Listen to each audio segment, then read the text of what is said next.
சஷ்டி விரத பலன்கள். திதிகளில் 6வது திதியாக வரும் சஷ்டி மாதத்திற்கு 2 முறை வருவது உண்டு.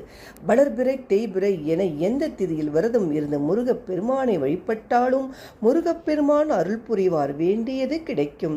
சஷ்டியில் விரதம் இருந்தால் நோய்கள் தீரும், அதிர்ஷ்டம், ஆரோக்கியம், செல்வ வளம், வாழ்க்கையில் முன்னேற்றம் ஆகியவை கிடைக்கும். முருகப்பெருமானின் அருளால் தடைகள் அனைத்தும் விலகும். சஷ்டி திதி வரும் நாட்களில் முழு உபவாசமாக இருந்து முருகப்பெருமானுக்குரிய மந்திரங்கள், பதிகங்கள் ஆகியவற்றை பாடி மனதார வேண்டிக் கொள்ள வேண்டும். இதுதான் சஷ்டி விரதத்தின் பலன்களை நாம் தெரிந்து கொண்டோம்.